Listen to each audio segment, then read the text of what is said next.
का कोई भी राम कथावाचक, कोई भी शंकराचार्य या कोई भी मंडलेश्वर शास्त्रों से यह साबित नहीं कर सकता है कि दशरथ पुत्र श्री रामचंद्र जी ही वो परमात्मा है जो परमात्मा अनादिकाल से सृष्टि चला रहा है।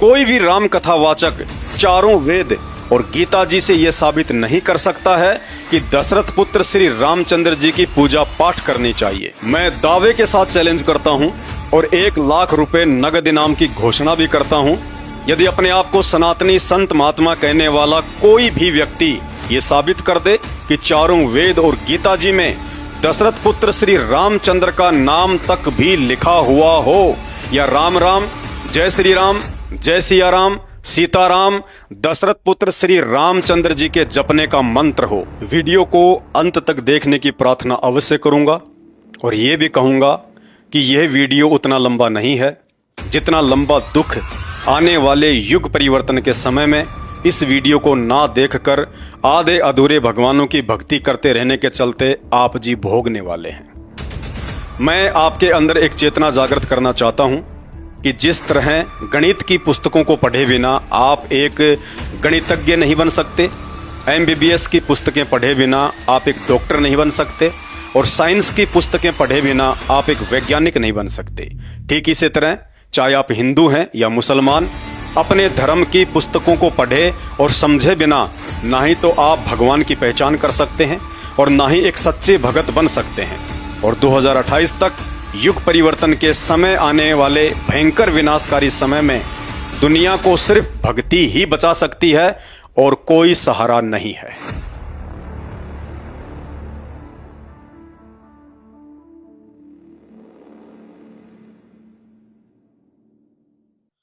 जय जगत गुरु, जय भारत। सभी सनातनी धर्म गुरुओं को परम पूज्य जगत गुरु संत श्रोमणी सतगुरु रामपाल जी परमेश्वर जी के चरणों की धूल मुझ पवन दास की तरफ से सादर प्रणाम। अब समय आ गया है आप सभी सनातनी धर्म गुरुओं की परीक्षा का। अब आप प्रमाणित जवाब देने से बच नहीं सकते। अब देश की युवा पीढ़ी ना ही तो पूर्व काल की तरह अनपढ़ है और ना ही धर्मशास्त्रों में लिखी हुई सच्चाई से अनजान है। अब उन्हीं धर्मशास्त्रों से आप लोगों से सवाल पूछे जाएंगे जिन धर्मशास्त्रों को आप बचपन से ही पढ़ते और दुनिया को पढ़ाते आ रहे हैं, और जिन धर्मशास्त्रों की आड़ में सदियों से आपके परिवार का पालन पोषण होता आ रहा है। इसलिए यदि आज शिक्षित युवा पीढ़ी के मन में उन्हीं धर्मशास्त्रों में लिखी हुई बातों को लेकर शंका या संदेह उत्पन्न होता है या मन में कोई सवाल उठता है, तो उन्हीं धर्मशास्त्रों से सबूतों के साथ उनका समाधान करना भी आप धर्मगुरुओं की ही जिम्मेदारी बनती है। मेरा जन्म एक हिंदू परिवार में हुआ है।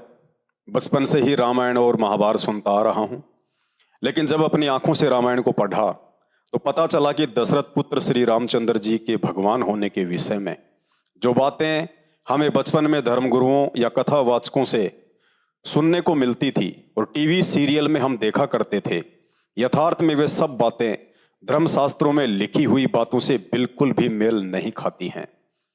धर्मगुरु कहते हैं कि दशरथ पुत्र श्री रामचंद्र जी परमात्मा हैं, सत्यनारायण हैं।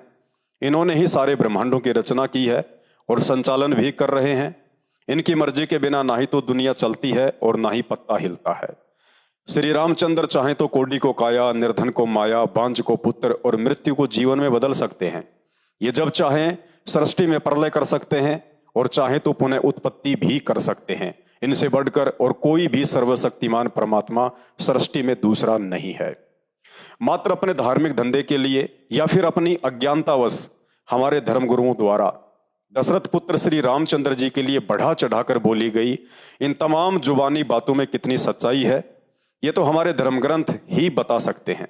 तो चलिए आज उन्हीं धर्म ग्रंथों में लिखी सच्चाई को आधार बनाकर मैं सभी सनातनी धर्म गुरुओं से सवाल करता हूं, यदि दशरथ पुत्र श्री रामचंद्र ही वास्तव में सृष्टि को रचने व चलाने वाले परमात्मा है और एकमात्र इन्हीं की भक्ति करनी चाहिए, तो आखिर इस विषय में हमारे धर्मशास्त्र क्या कहते हैं।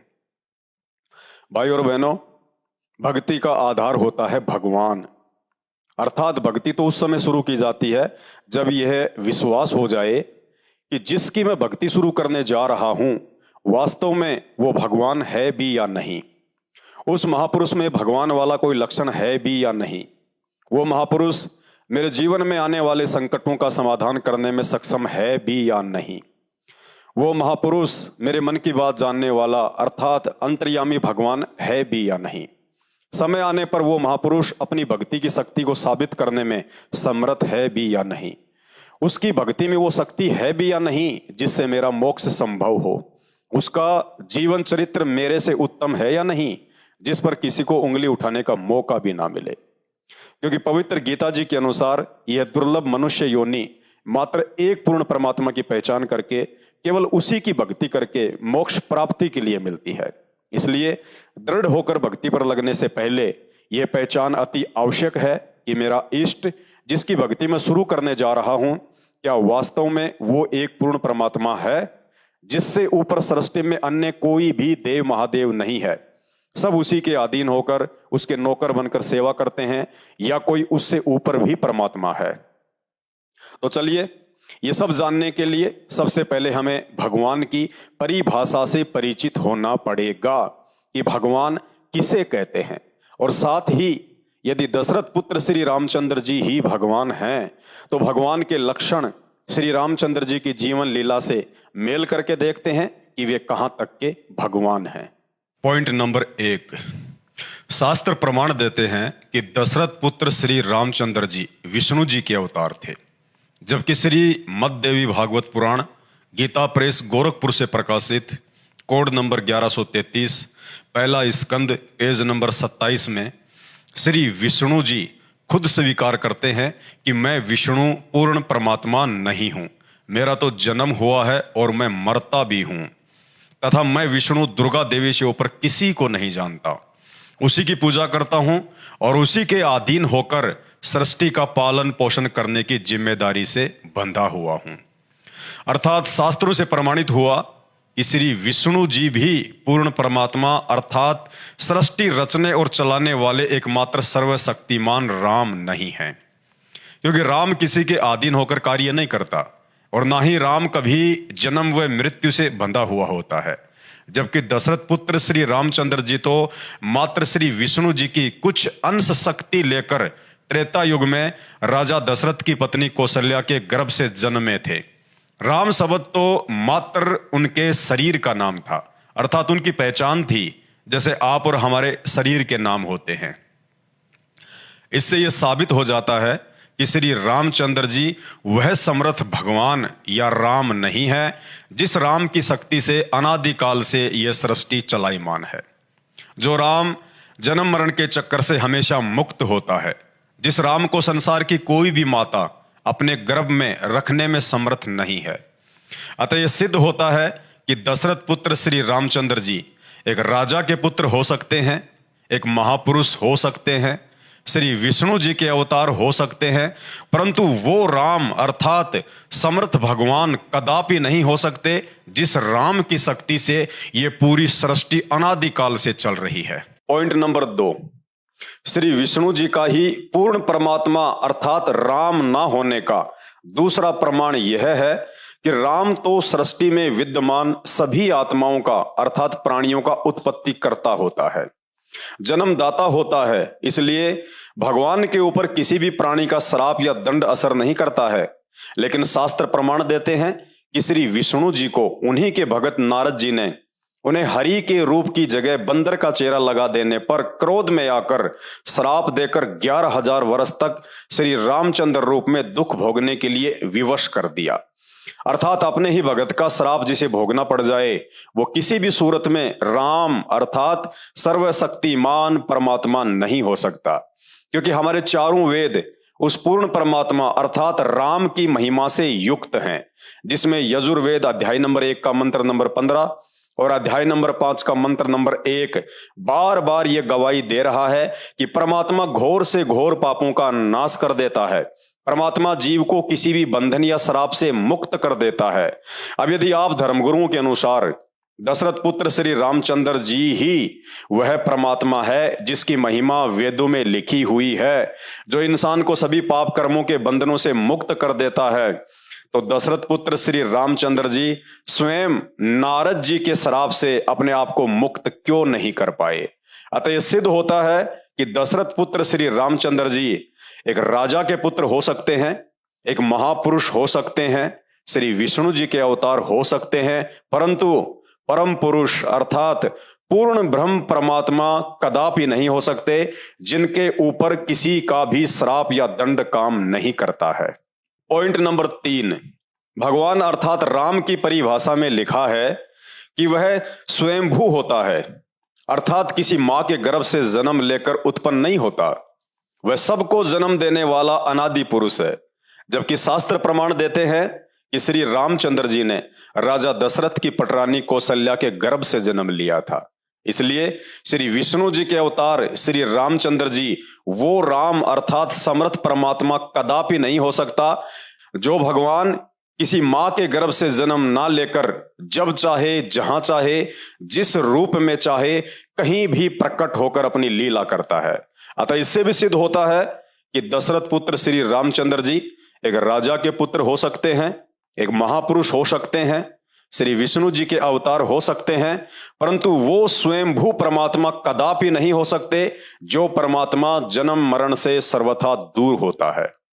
पॉइंट नंबर 4, राम अर्थात समर्थ भगवान मर्यादा पुरुषोत्तम होता है।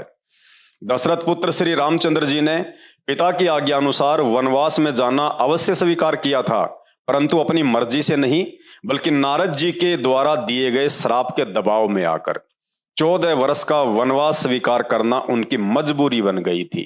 यदि मात्र राजा दशरथ की इसी आज्ञा को मानने के कारण उन्हें मर्यादा पुरुषोत्तम की संज्ञा दी जाती है, तो यह सरासर गलत है, क्योंकि दूसरी तरफ उनकी माता कौशल्या भी आंसू बहा बहाकर उन्हें वनवास में ना जाने की आज्ञा दे रही थी, दुहाई दे रही थी, जिस आज्ञा को श्री रामचंद्र जी ने नजरअंदाज कर दिया था। अतः ऐसे में श्री रामचंद्र जी को मर्यादा पुरुषोत्तम की संज्ञा देना भी शास्त्रों के विरुद्ध है, क्योंकि पुत्र के लिए जितनी आज्ञा पिता की महत्व रखती है, उतनी ही आज्ञा माता की भी महत्व रखती है। इसलिए दशरथ पुत्र श्री रामचंद्र जी एक राजा के पुत्र हो सकते हैं, एक महापुरुष हो सकते हैं, श्री विष्णु जी के अवतार हो सकते हैं, परंतु वो राम अर्थात समर्थ परमात्मा कदापि नहीं हो सकते, जो वास्तव में मर्यादा पुरुषोत्तम कहलाता है, जिसने सृष्टि रचने के बाद ब्रह्मांड में कार्यरत ग्रह, उपग्रह, सूरज, चांद, तारे आदि सबको मर्यादा में बांध रखा है, जिसकी मर्जी से दिन और रात होते हैं, जिसकी आज्ञा से सूर्य क्षण भर भी अपनी मर्यादा नहीं तोड़ता है।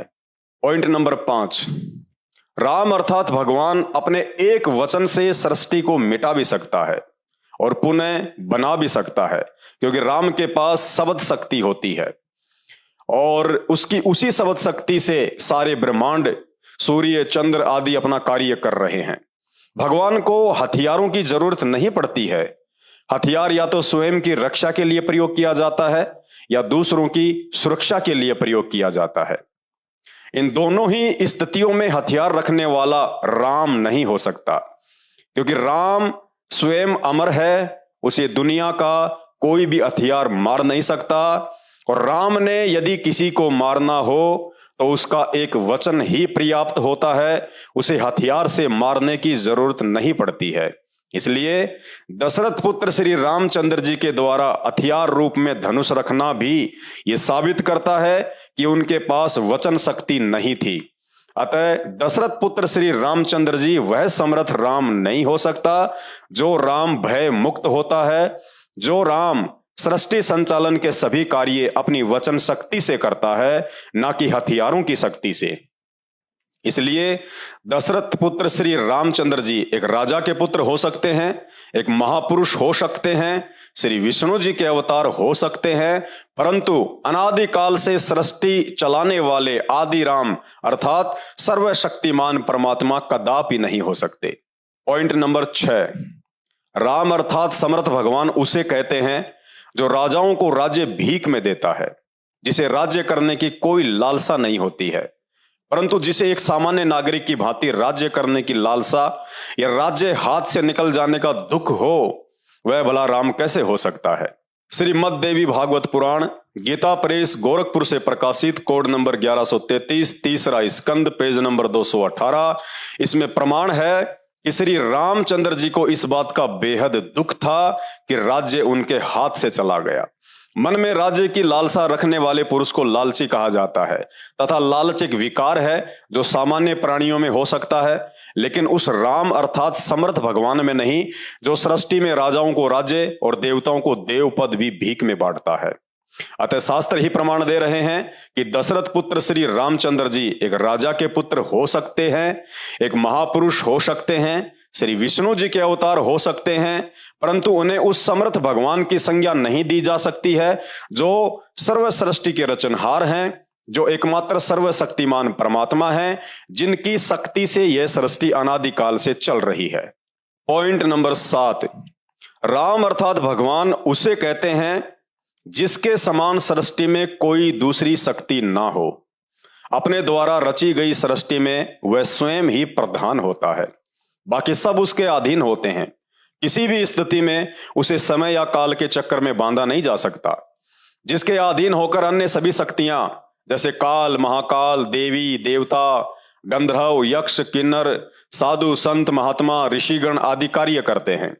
जबकि गीता प्रेस गोरखपुर से प्रकाशित उसी श्रीमद् देवी भागवत पुराण में कोड नंबर 1133, तीसरा स्कंद, पेज नंबर 217 पर अपने छोटे भाई लक्ष्मण से बात करते हुए श्री रामचंद्र जी स्वयं यह स्वीकार कर रहे हैं कि राज्य हाथ से चला गया, वनवासी जीवन व्यतीत करना पड़ रहा है, स्त्री हरी गई, पता नहीं दैव अर्थात समय आगे क्या करेगा। अतः यह शास्त्र ही सिद्ध कर रहे हैं कि श्री विष्णु जी श्री राम रूप में दैव अर्थात काल के अधीन होकर नारद जी का श्राप भोगने के लिए ही राजा दशरथ के घर में उनके पुत्र के रूप में जन्मे थे। इसलिए दशरथ पुत्र श्री रामचंद्र जी एक राजा के पुत्र हो सकते हैं, एक महापुरुष हो सकते हैं, श्री विष्णु जी के अवतार हो सकते हैं, परंतु वो वह राम नहीं कहला सकते जो राम अर्थात भगवान कभी किसी दैव अर्थात काल के अधीन होकर नहीं रहता, बल्कि काल पुरुष स्वयं उसके अधीन होकर नतमस्तक रहता है। पॉइंट नंबर 8, राम अर्थात समर्थ भगवान उसे कहते हैं जो सृष्टि में कभी भी किसी के षड्यंत्र का शिकार नहीं होता, जो सबके मन की बात जानने वाला अंतर्यामी होता है। जबकि शास्त्र प्रमाण देते हैं कि दशरथ पुत्र श्री रामचंद्र जी रावण और उसके मामा मारीच के षड्यंत्र का शिकार हुआ, क्योंकि रावण ने सीता का अपहरण करने के लिए अपने मामा मारीच को सोने का हिरण बनाकर श्री रामचंद्र जी को सीता से अलग करने की एक योजना बनाई थी, जिसमें रावण सफल हुआ और सीता का अपहरण हुआ। इसलिए दशरथ पुत्र श्री राम को समर्थ भगवान की संज्ञा देना भी शास्त्र विरुद्ध है। श्री रामचंद्र जी को अंतर्यामी भगवान का दर्जा देना भी शास्त्र विरुद्ध है। यदि वे अंतर्यामी होते तो सोने का हिरण देखकर तुरंत होशियार हो जाते कि यह अवश्य कोई मायावी षड्यंत्र है, क्योंकि हिरण कभी सोने का नहीं होता। परंतु श्री रामचंद्र जी उस वक्त दैव पुरुष अर्थात काल के अधीन थे। उनकी सोचने समझने की शक्ति दैव पुरुष के द्वारा शून्य कर दी गई थी। इसलिए दशरथ पुत्र श्री रामचंद्र जी एक राजा के पुत्र हो सकते हैं, एक महापुरुष हो सकते हैं, श्री विष्णु जी के अवतार हो सकते हैं, परंतु वो अंतर्यामी परमात्मा कदापि नहीं हो सकते जो अंतर्यामी परमात्मा इंसान तो छोड़िए, पशु पक्षियों के मन की बात और भाषा से भी भली भांति परिचित होता है, जो कभी किसी के षड्यंत्र का शिकार होने वालों में से नहीं है। पॉइंट नंबर 9, राम अर्थात भगवान मोहमाया से बहुत दूर होता है, उसे किसी का भी मोह व्याप्त नहीं होता। भगवान की भक्ति से तो दुनिया मोह माया का त्याग करके मोक्ष प्राप्त करती है, लेकिन शास्त्र प्रमाण देते हैं कि दशरथ पुत्र श्री रामचंद्र जी स्वयं भयंकर रूप से मोह ममता में जकड़े हुए थे। सीता जी के अपहरण के बाद उनके वियोग में व्याकुल होकर रो रोकर उनका बुरा हाल हो गया था। बच्चों की भांति रोते हुए जंगल में पेड़ों से लिपटकर सीता का पता पूछ रहे थे। गीता प्रेस गोरखपुर से प्रकाशित उसी श्रीमद् देवी भागवत पुराण के तीसरे स्कंद में पेज नंबर 218 पर स्पष्ट लिखा हुआ है कि श्री रामचंद्र जी विलाप करते हुए अपने छोटे भाई लक्ष्मण से कह रहे हैं कि हे लक्ष्मण, जानकी के बिना मेरी मृत्यु निश्चित है।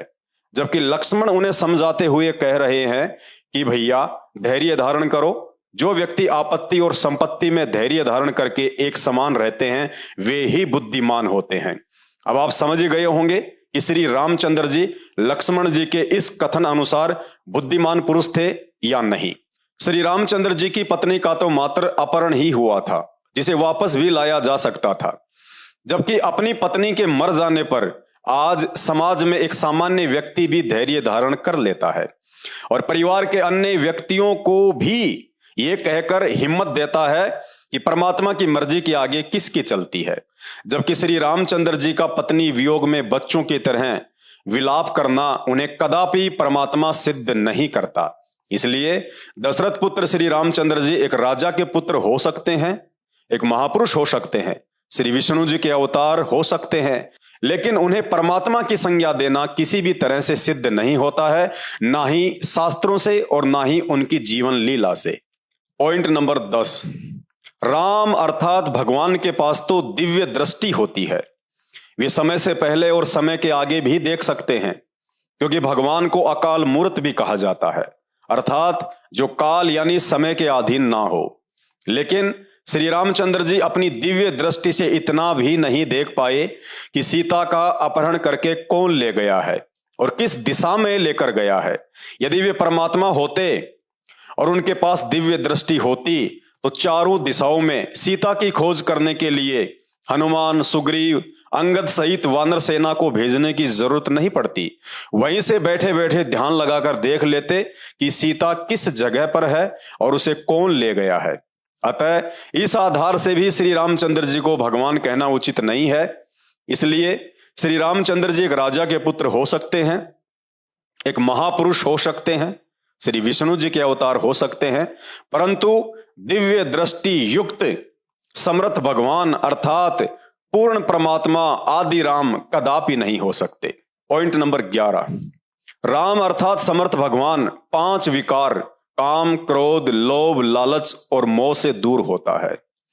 लेकिन श्री रामचंद्र जी ने सुग्रीव के साथ मात्र अपनी इस स्वार्थ पूर्ति के लिए बाली को मारकर उसे किष्किंधा का राजा बनाया, ताकि सुग्रीव राजा बनते ही अपनी समुचित वानर सेना की मदद सीता को लंका से वापस लाने में लगा देगा।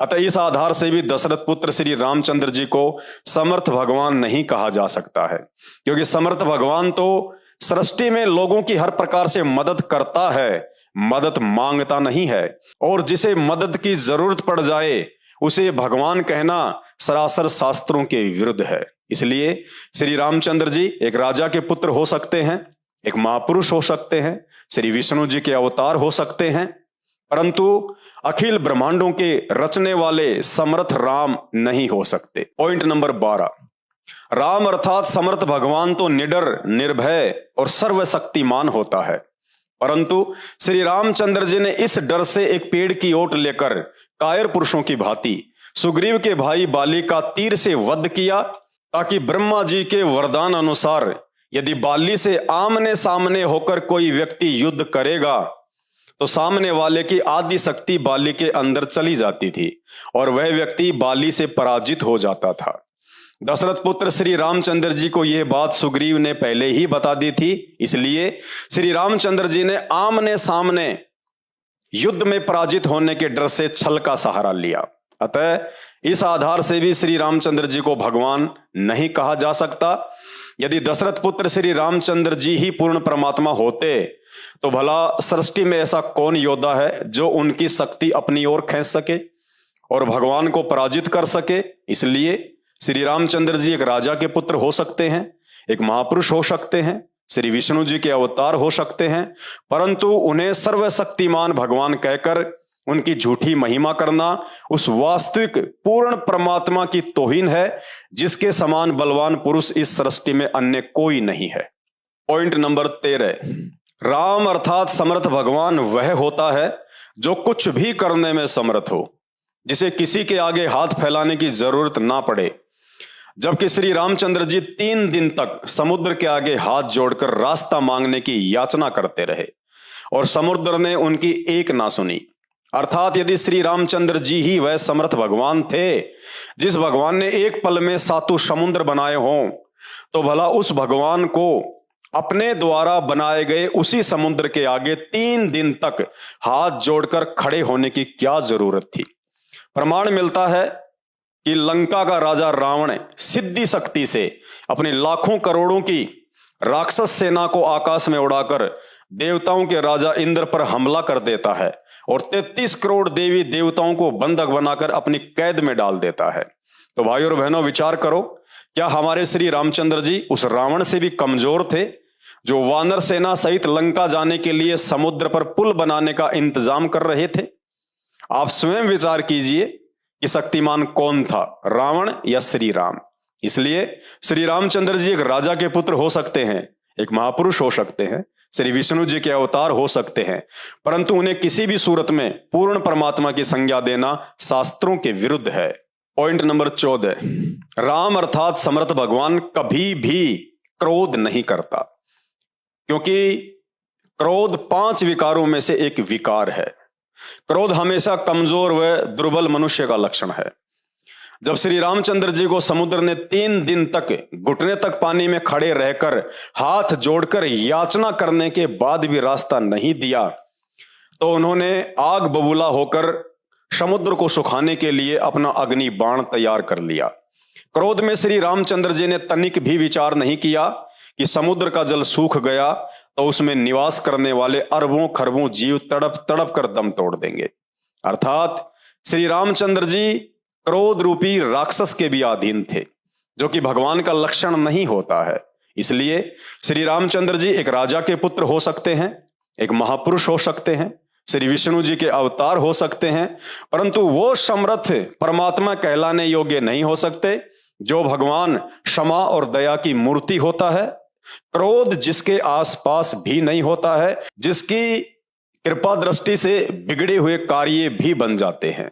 पॉइंट नंबर 15, राम अर्थात समर्थ भगवान उसे कहते हैं जो जल पर ही नहीं बल्कि हवा में भी पत्थर तैरा सकता है, जिसकी शक्ति से पृथ्वी से लाखों गुना बड़ा सूरज, 9 लाख तारे और अन्य असंख्य ब्रह्मांड आकाश में बिना किसी सहारे से अनादिकाल से घूम रहे हैं, तैर रहे हैं। यदि अनादिकाल से इन समस्त ब्रह्मांडों को चलाने वाले भगवान दशरथ पुत्र श्री रामचंद्र जी ही थे, तो भला ऐसे भगवान के लिए पत्थर के टुकड़ों को समुद्र के जल पर तैराना कौन सी बड़ी बात थी। लेकिन दशरथ पुत्र श्री रामचंद्र जी इतना भी नहीं कर पाए। गीता प्रेस गोरखपुर से प्रकाशित श्री हनुमान लिंक में इसका सबूत मिलता है कि समुद्र पर पुल बनाने के लिए पत्थरों को हल्का करने की शक्ति भी श्री रामचंद्र जी को एक ऋषि के आशीर्वाद से प्राप्त हो पाई थी। वह ऋषि कौन था, इसका प्रमाण आपको परम पूज्य सतगुरु रामपाल जी महाराज जी के सत्संग सुनने से ही पता चलेगा। अतः समर्थता के आधार से भी श्री रामचंद्र जी को भगवान नहीं कहा जा सकता। इसलिए श्री रामचंद्र जी एक राजा के पुत्र हो सकते हैं, एक महापुरुष हो सकते हैं, श्री विष्णु जी के अवतार हो सकते हैं, परंतु उन्हें असंख्य ब्रह्मांडों के स्वामी की संज्ञा नहीं दी जा सकती। पॉइंट नंबर 16, राम अर्थात समर्थ भगवान वह होता है जिसके पास अपार शक्ति होती है। शास्त्र प्रमाण देते हैं कि रावण अकेला अपने मामा मारीच के साथ समुद्र को पार करके श्री राम व लक्ष्मण को माया में उलझाकर सीता का अपहरण करके लंका ले जाता है। लेकिन दुनिया चलाने वाले दशरथ पुत्र श्री रामचंद्र जी अपने भाई लक्ष्मण के साथ समुद्र को पार करके रावण को मूर्ख बनाकर सीता को वापस भारत लाने में सक्षम नहीं थे। इस कार्य के लिए भी उन्हें करोड़ों की संख्या में वानर सेना, योद्धाओं और देवी देवताओं की सहायता की जरूरत पड़ी। इसलिए श्री रामचंद्र जी एक राजा के पुत्र हो सकते हैं, एक महापुरुष हो सकते हैं, श्री विष्णु जी के अवतार हो सकते हैं, परंतु उन्हें किसी भी आधार से सृष्टि बनाने और चलाने वाला समर्थ भगवान नहीं कहा जा सकता है। पॉइंट नंबर 17, राम अर्थात समर्थ भगवान उसे कहते हैं जिसकी मुट्ठी में जीवन और मृत्यु दोनों कठपुतली की भांति इशारों का इंतजार करते हों, जो जिसे चाहे जीवन दे सकता है और जब चाहे किसी का जीवन ले सकता है। परंतु युद्ध करते समय लक्ष्मण को शक्ति बाण लगने के कारण मूर्छा आ जाती है। अर्थात कोमा में चला जाता है। इतनी सी बात से भयभीत होकर श्री रामचंद्र जी समस्त सेना के आगे बच्चों की तरह रोना शुरू कर देते हैं कि वापस जाकर माता सुमित्रा को क्या जवाब दूंगा। श्री रामचंद्र जी को नहीं मालूम कि लक्ष्मण जी की मूर्छा कैसे टूटेगी। श्री रामचंद्र जी को नहीं मालूम कि संजीवनी बूटी कहां मिलेगी। श्री रामचंद्र जी को नहीं मालूम कि संजीवनी बूटी कौन लेकर आएगा। वो भी रावण के वैद्य सुसेन ने बताया, तब कहीं जाकर हनुमान जी द्रोणागिरी पर्वत से संजीवनी बूटी लेकर आए और लक्ष्मण के प्राण बचे और श्री रामचंद्र जी की जान में जान आई। इसलिए श्री रामचंद्र जी एक राजा के पुत्र हो सकते हैं, एक महापुरुष हो सकते हैं, श्री विष्णु जी के अवतार हो सकते हैं, परंतु किसी को जीवन दान देने वाले पूर्ण परमात्मा नहीं हो सकते। यदि होते तो लक्ष्मण जी के मात्र बेहोश हो जाने पर रोने की नहीं, बल्कि उन्हें होश में लाकर अपनी समर्थता साबित करने की जरूरत थी। इसलिए दशरथ पुत्र रामचंद्र जी एक राजा के पुत्र हो सकते हैं, एक महापुरुष हो सकते हैं, श्री विष्णु जी के अवतार हो सकते हैं, लेकिन वो आदि राम, वो समर्थ राम कदापि नहीं हो सकते जो समर्थ राम अनादिकाल से सृष्टि का संचालन कर रहे हैं। पॉइंट नंबर 18, राम अर्थात समर्थ भगवान उसे कहते हैं जो सृष्टि के सभी प्राणियों के जन्मदिन और मौत का दिन मां के गर्भ में ही निर्धारित कर देता है। यदि समय निर्धारित करने वाला वह समर्थ भगवान दशरथ पुत्र श्री रामचंद्र जी ही था, तो भला उन्हें इस बात का पता क्यों नहीं चल पाया कि रावण की मृत्यु कैसे होगी। जब श्री रामचंद्र जी अपना हर प्रयास करके थक गए, तब विभीषण ने बताया कि इसकी नाभि में अमृत कुंड है, जब तक उसे बाण मारकर नहीं सुखाओगे तब तक रावण नहीं मर सकता। विभीषण के यह बताने के बाद भी श्री रामचंद्र जी 6 महीने तक रावण की नाभि में तीर मारता रहा, लेकिन नाभि में तीर नहीं लगा, अर्थात एक अच्छे निशानेबाज भी नहीं थे। अंत में उसी ऋषि ने गुप्त रूप से श्री रामचंद्र जी का रूप बनाकर रावण की नाभि में तीर मारा था, जिस ऋषि ने समुद्र पर पुल बनाने के लिए अपनी शक्ति से पत्थरों को हल्का किया था। यदि आपको प्रमाण चाहिए तो परम पूज्य संत रामपाल जी महाराज जी के गांव धनाना, जिला सोनीपत, हरियाणा में सतलोक आश्रम बनाया जा रहा है, जहां आदरणीय गरीबदास जी महाराज जी के द्वारा रचित 300 वर्ष पुराना ग्रंथ रखा हुआ है, जाकर देख सकते हैं। अतः दशरथ पुत्र श्री रामचंद्र जी एक राजा के पुत्र हो सकते हैं, एक महापुरुष हो सकते हैं, श्री विष्णु जी के अवतार हो सकते हैं, परंतु वो समर्थ भगवान नहीं हो सकते हैं जिसके हाथ में रावण तो छोड़िए 33 करोड़ देवी देवताओं की जन्म और मृत्यु का हिसाब किताब रहता है। पॉइंट नंबर 19, राम अर्थात समर्थ भगवान उसे कहते हैं जो संदेह या शक नहीं करता, क्योंकि संदेह वो करता है जिसे हकीकत का पता ना हो। भगवान सर्वज्ञानी और अंतर्यामी होता है, उनकी दृष्टि से कुछ भी छुपा हुआ नहीं होता है। परंतु महर्षि वाल्मीकि रामायण में स्पष्ट प्रमाण है कि युद्ध में रावण की मृत्यु के बाद श्री रामचंद्र जी अपनी ही पत्नी सीता के चरित्र पर संदेह व्यक्त करते हुए उन्हें यह कहकर वापस अयोध्या चलने के लिए मना कर देते हैं कि मैंने यह लड़ाई अपने खानदान पर लगे कलंक को मिटाने के लिए लड़ी है, ना कि तुम्हारे लिए। अतः इस आधार से भी श्री रामचंद्र जी को भगवान नहीं कहा जा सकता, क्योंकि अपने खानदान की इज्जत के लिए करोड़ों लोगों के जीवन को दांव पर लगाने वाला भगवान नहीं हो सकता है। ऐसे कर्म तो कोई स्वार्थी व्यक्ति ही कर सकता है। इसलिए श्री रामचंद्र जी एक राजा के पुत्र हो सकते हैं, एक महापुरुष हो सकते हैं, श्री विष्णु जी के अवतार हो सकते हैं, ना कि वो समर्थ पूर्ण परमात्मा जिसे किसी भी तरह की इज्जत और बेइज्जती का भय नहीं होता है। पॉइंट नंबर 20, भाइयों और बहनों, विचार कीजिए, गंगा जैसे पवित्र चरित्र वाली अपनी ही पतिव्रता पत्नी सीता के चरित्र पर झूठा शक करने वाला और समस्त लोगों के सामने उसकी इज्जत की परवाह किए बिना अग्नि परीक्षा लेने वाला दशरथ पुत्र श्री रामचंद्र आखिर कैसे भगवान हो सकता है? क्या भगवान इतना निष्ठुर होता है जिसे अपनी पत्नी की इज्जत से स्वयं की इज्जत की अधिक चिंता हो? जिस दशरथ पुत्र को स्वयं की पत्नी पर ही विश्वास ना हो, वो भला वर्तमान में कलयुग में हर प्रकार से विकारों से ग्रसित उन भक्तों पर कैसे विश्वास कर सकता है 24 घंटे जिनकी जुबान पर गाली और मुंह में गुटखा सड़ता रहता है और उसी गंदी जुबान से जय श्री राम चिल्लाते रहते हैं।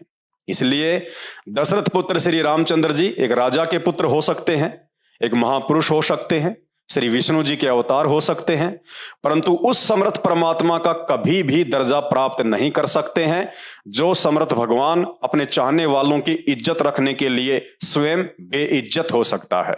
पॉइंट नंबर 21, शास्त्र प्रमाण देते हैं कि दशरथ पुत्र श्री रामचंद्र जी भगवान तो छोड़िए, एक अच्छे न्यायकारी राजा कहलाने के अधिकारी भी नहीं हो सकते हैं। जरा सोचिए, वानर सेना की मदद से रावण की कैद से छुड़वाकर अयोध्या लाने के कुछ ही वर्षों के बाद एक धोबी के व्यंग कसने से अग्नि परीक्षा में पास हो चुकी अपनी ही गर्भवती पत्नी सीता को जंगल में दर दर की ठोकरें खाने के लिए अयोध्या से निकाल दिया गया। क्या यह कार्य किसी भी सूरत में एक न्यायकारी राजा कर सकता है, जबकि अनजाने में लोग उन्हें भगवान की संज्ञा देते हैं। इसलिए दशरथ पुत्र श्री रामचंद्र जी एक राजा के पुत्र हो सकते हैं, एक महापुरुष हो सकते हैं, श्री विष्णु जी के अवतार हो सकते हैं, परंतु उस पूर्ण परमात्मा का स्थान प्राप्त नहीं कर सकते हैं जो न्यायकारी और दयालु है। यहां ना चाहते हुए भी श्री रामचंद्र जी को नारद जी के द्वारा दिए गए श्राप के अधीन होकर निर्दोष सीता जी को दुख उठाने के लिए अयोध्या से जंगल में भेजना पड़ा, क्योंकि नारद जी ने श्राप दिया था कि जिस प्रकार तुम्हारी हरकत से मैं अपनी पत्नी के वियोग में दुखी हूं, उसी प्रकार तुम भी एक पूरा जीवन अपनी पत्नी से दूर रहकर मेरी तरह दुखी रहोगे। अर्थात श्री रामचंद्र जी नारद जी का दिया हुआ श्राप भोगने के लिए ही धरती पर आए थे, ना कि किसी का भला करने और भक्ति करवाकर दुनिया का उद्धार करने के लिए आए थे। इसलिए श्री रामचंद्र जी एक राजा के पुत्र हो सकते हैं, एक महापुरुष हो सकते हैं, श्री विष्णु जी के अवतार हो सकते हैं, लेकिन वो समर्थ राम नहीं हो सकते जिस सृष्टि रचने वाले राम के ऊपर किसी का भी श्राप या दंड काम नहीं करता है। पॉइंट नंबर 22, जिस दशरथ पुत्र श्री रामचंद्र जी को अंतर्यामी राम कहा जाता है, उसी रामचंद्र जी के राज दरबार में लव और कुश राम कथा सुनाकर श्री रामचंद्र जी से तीखे तीखे सवाल करते हैं, परंतु परमात्मा कहे जाने वाले दशरथ पुत्र श्री रामचंद्र जी के पास उनके एक भी सवाल का जवाब नहीं होता है। आखिर उन्हें शर्मिंदा होना पड़ता है और यह सोचने पर मजबूर होना पड़ता है कि उन्होंने सीता जी के साथ काल के अधीन होकर नारद जी के श्राप के चलते अन्याय किया है, जिसके लिए संसार में वे सदा निंदा के पात्र बने रहेंगे। दूसरी तरफ घट घट के वासी कहे जाने वाले श्री रामचंद्र जी यह भी नहीं जान पाते हैं कि कथा कहने वाले दोनों बालक उन्हीं के पुत्र हैं। अब आप ही बताइए, किस आधार से श्री रामचंद्र जी को भगवान मानकर अपने मोक्ष के लिए उनकी पूजा अर्चना की जाए। इसलिए श्री रामचंद्र जी एक राजा के पुत्र हो सकते हैं, एक महापुरुष हो सकते हैं, श्री विष्णु जी के अवतार हो सकते हैं, लेकिन कदापि वो समर्थ परमात्मा नहीं हो सकते हैं जो समर्थ परमात्मा केवल सुख देता है और किसी के भी साथ अन्याय नहीं करता है। पॉइंट नंबर 23, सोचिए, श्री रामचंद्र जी के अश्वमेघ यज्ञ का घोड़ा उन्हीं के पुत्र पकड़ लेते हैं। अंतर्यामी परमात्मा कहे जाने वाले श्री रामचंद्र जी अपने ही पुत्रों से युद्ध करने के लिए लाखों की सेना भी भेज देते हैं। श्री रामचंद्र जी की सेना पराजित भी हो जाती है। क्रोध से लाल होकर अंत में श्री रामचंद्र जी स्वयं सेना लेकर उस बच्चे से युद्ध करने के लिए अयोध्या से निकल पड़ते हैं। आमना सामना भी होता है और लज्जित भी होना पड़ता है, लेकिन यह नहीं जान पाते हैं कि वो दोनों बालक उसी के पुत्र हैं। चलिए, नहीं जान पाए तो ना सही, परंतु आप और हमारे लिए सोचने का विषय है, क्या अयोध्या के चक्रवर्ती राजा और विष्णु जी के अवतार कहे जाने वाले श्री रामचंद्र जी को दो छोटे छोटे बालकों से युद्ध करना शोभा देता है?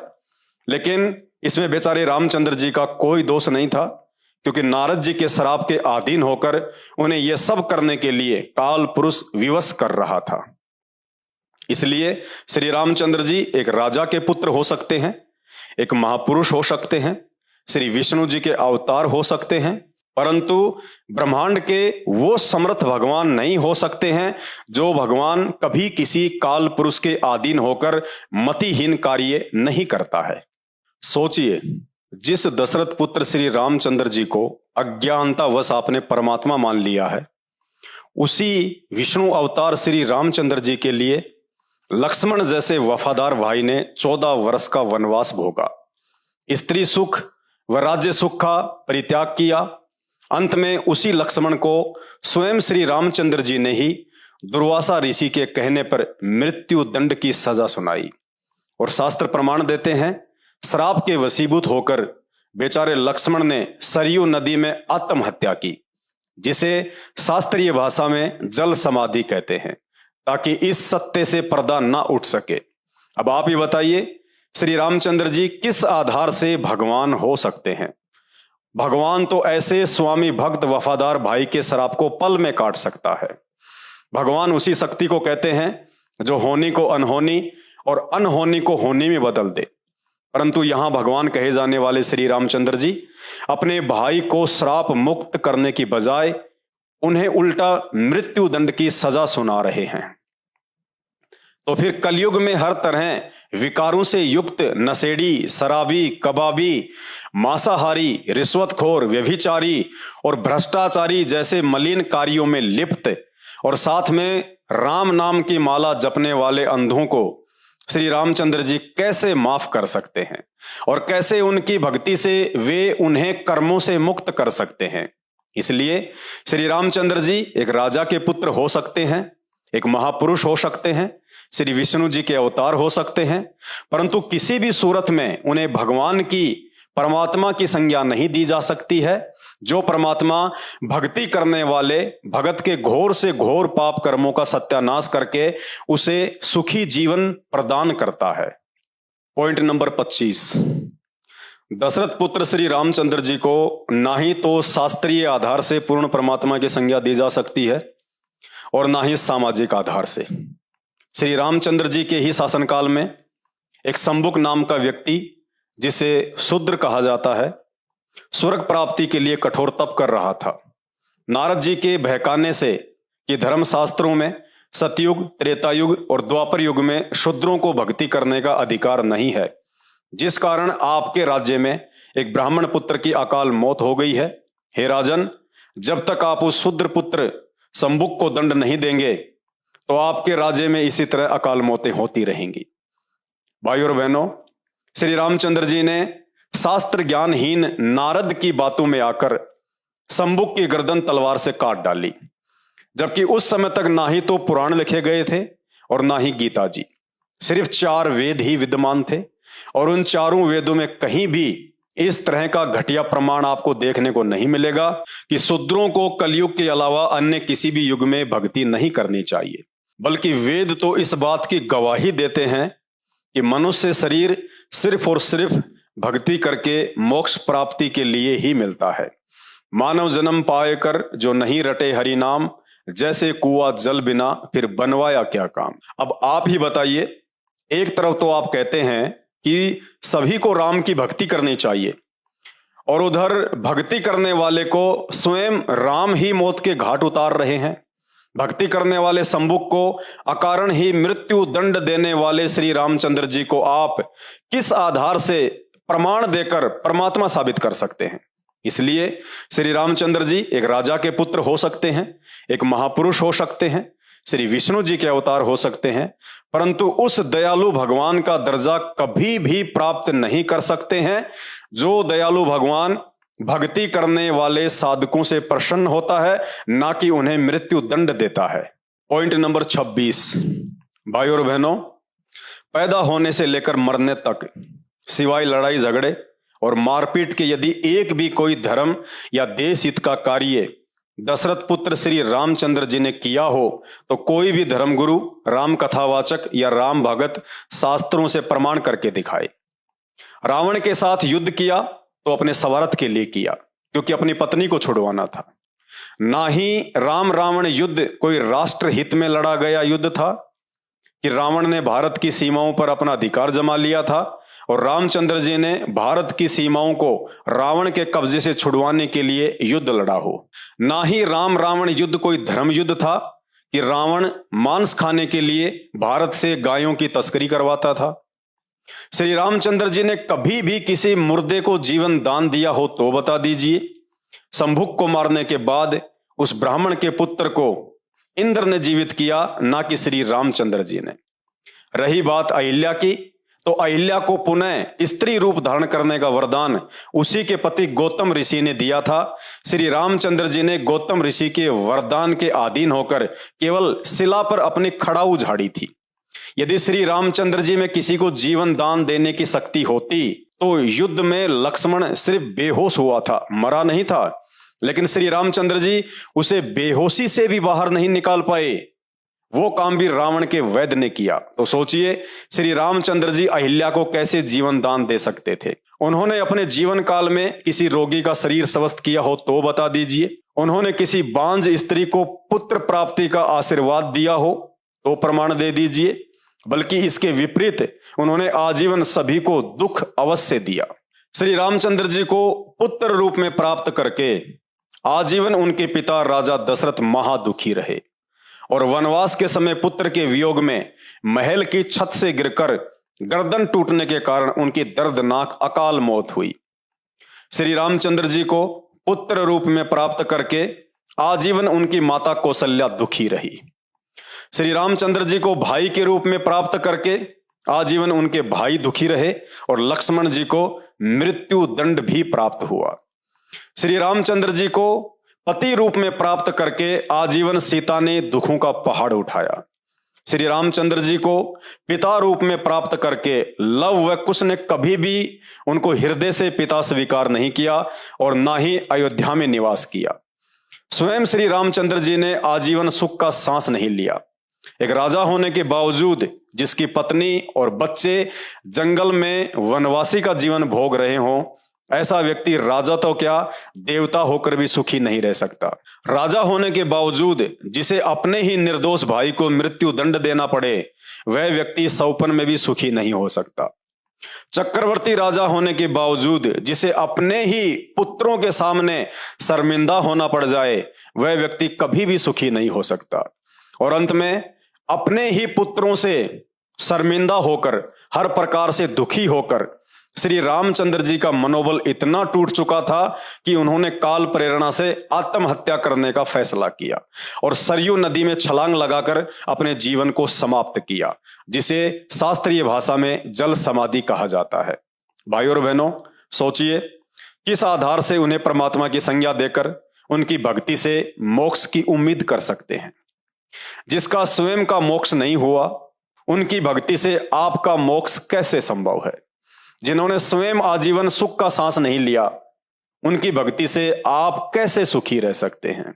भारत देश के सभी सनातनी धर्मगुरुओं से मेरा आग्रह है, अब शिक्षित समाज के सामने आप धर्मगुरुओं का यह बेतुका तर्क भी कुछ काम आने वाला नहीं है कि उन्होंने ये सब लीला करके एक आम नागरिक का जीवन जीकर दिखाया। यदि उन्होंने लीला करके आम आदमी का ही जीवन जीकर दिखाया है और सारी उम्र आम आदमी वाले ही कार्य किए हैं, तो उन्हें भगवान मानकर पूजा करना कौन सी समझदारी है। उन्हें आम आदमी की तरह ही लेना चाहिए। मैं तो यहां तक कहूंगा कि उन्होंने आम आदमी की लीला भी अच्छे से नहीं निभाई। वो लीला किस काम की, जिस लीला के चक्कर में स्वयं के खानदान का सत्यानाश हो गया और ना ही समाज को कुछ अच्छा सीखने को मिला। क्योंकि आम आदमी भी अपनी एक पत्नी के लिए करोड़ों लोगों के जीवन को दांव पर नहीं लगाता, जो दशरथ पुत्र श्री रामचंद्र जी ने किया। आम आदमी कभी भी अपनी पत्नी पर इस तरह शंका करके उसे समाज में बेइज्जत नहीं करता है, जिस प्रकार दशरथ पुत्र श्री रामचंद्र जी ने किया। आम आदमी कभी भी अपनी गंगा जैसे पाक चरित्र वाली पत्नी को किसी समाज के व्यक्ति के कहने से घर से निष्कासित नहीं कर सकता, जैसा कि श्री रामचंद्र जी ने किया।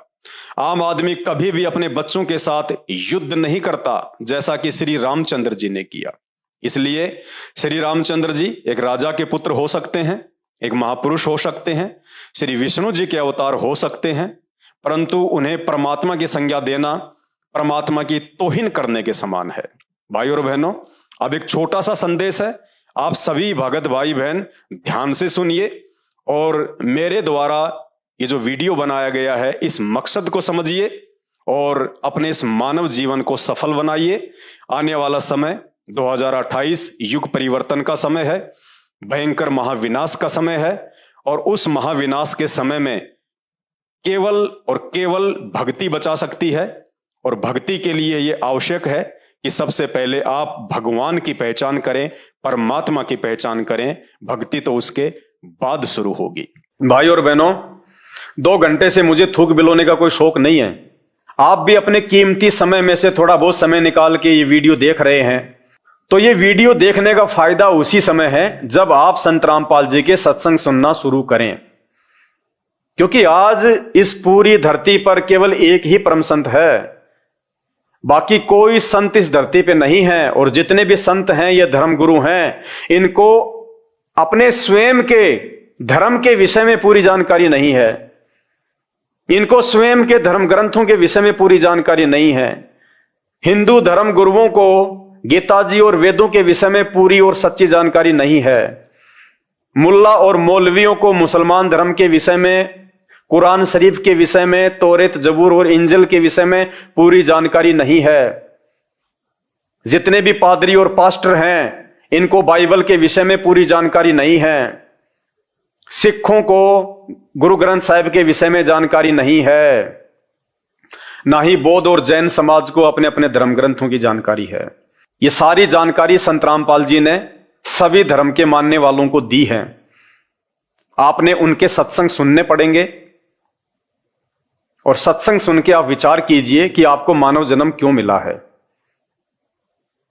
परमेश्वर कहते हैं, मानव जन्म पाए के जो नहीं रटे हरि नाम, और जैसे कुआं जल बिना फिर बनवाया क्या काम। ये 84 लाख योनियों से भिन्न एक मानव शरीर हमारी को केवल और केवल भक्ति के लिए मिलता है। अन्य योनियों में जाके महादुख भोगने से बचने के लिए मिलता है। और यह केवल उसी समय संभव है जब हम एक परमेश्वर की भक्ति करें। और एक परमेश्वर की जानकारी वर्तमान में पूरी पृथ्वी पे यदि किसी धर्मगुरु के पास में है तो केवल परम पूज्य सतगुरु रामपाल जी भगवान के पास में है। और जब तक आप उनके सत्संग नहीं सुनेंगे, आप उनके विचारों से परिचित नहीं होंगे, तब तक ऐसे ही आप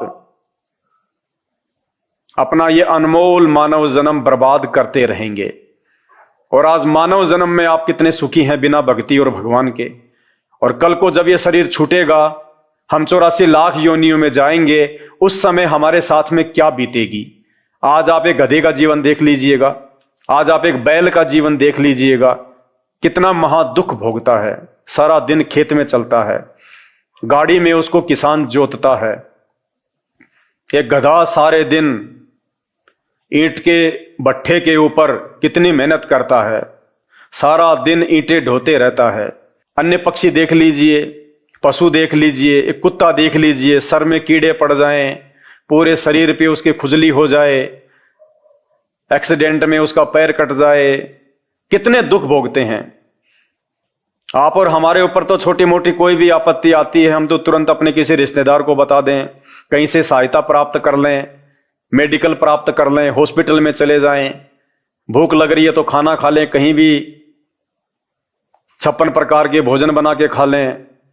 और कल को जब भक्ति सही नहीं करेंगे, और ये तो विधान है परमात्मा का, ये मोटे मोटे ग्रंथ भगवान ने कोई ऐसे थोड़े ना लिखवाए, मजाक में थोड़े लिखवाए चारों वेद और ये गीता जी, ये पुराण, इनमें भक्ति और भगवान के विषय में जानकारी है। इस मानव शरीर से हमें क्या करना चाहिए उसकी जानकारी है। और यदि हमने वो कार्य नहीं किया, संत रामपाल जी की शरण में आके एकमात्र पूरे विश्व में उस तत्वदर्शी संत की शरण प्राप्त करके यदि हमने एक परमात्मा की भक्ति नहीं की, तो अगला जन्म 84 लाख योनियों का। फिर हमें ना कोई सत्संग के विषय में बताएगा, ना कोई समझाएगा, ना हम समझने के लायक रहेंगे। कहते मात पिता मिल जाएंगे लख 84 माही, सतगुरु की सेवा और भक्ति ये फेर मिलन की नाही। आज अनजाने में लोग कहते हैं माता पिता ही हमारे गुरु हैं, माता पिता ही हमारे गुरु हैं। बहुत अच्छी बात है, वो भी गुरु हैं, उन्होंने भी आपको जीवन जीना सिखाया है, बचपन में आपको शिक्षाएं दी हैं। लेकिन बिना आध्यात्मिक गुरु के वो माता पिता भी मरने के बाद 84 लाख योनियों में जाएंगे और आप भी 84 लाख योनियों में जाएंगे। वहां पे ना आपको मां बचाएगी, ना आपको वो पिता बचाएगा। तो ये परमपिता परमात्मा इस धरती पे प्रकट है, सबका पिता है, सबकी मां है। ये हमें सत्य आध्यात्मिक ज्ञान देके 84 लाख योनियों से भी बचाएंगे। और इस शरीर में रहते सहते यदि हमारे ऊपर कोई संकट आना होगा, कोई परेशानी या कोई दुख आना होगा, हमारे कोई प्रारब्ध का, हमारे कोई पूर्व जन्मों के कुकर्मों का, उसको भी संत रामपाल जी अपनी भक्ति से काटने में समर्थ हैं। आपके ऊपर वो कष्ट नहीं आने देंगे यदि आप उनके मर्यादा में रह के भक्ति करेंगे। तो मेरी केवल आपसे विनती है, आपसे प्रार्थना है, मैं आपको केवल समझा ही सकता हूं, बता ही सकता हूं, जानकारी ही दे सकता हूं। बाकी प्यास आपको होनी चाहिए, भूख आपको होनी चाहिए, तभी आप उस चीज को प्राप्त जो है वो कर पाएंगे। तो आज के वीडियो में केवल इतना ही। आगे फिर परमपिता परमेश्वर के आशीर्वाद से आप सभी भाई बहनों के मार्गदर्शन के लिए वीडियो आते रहेंगे। अभी तक यदि आपने हमारे Facebook page Pawan Das is live को फॉलो नहीं किया है तो आप जी फॉलो करें, वीडियो को शेयर करें, ताकि यह जानकारी अन्य भगत भाई बहनों तक भी पहुंचे जो अभी उन अज्ञानी और नकली धर्मगुरुओं के चक्कर में अपने मानव जीवन को बर्बाद कर रहे हैं। बंदी छोड़ सतगुरु रामपाल जी भगवान की जय हो। हिंदुस्तान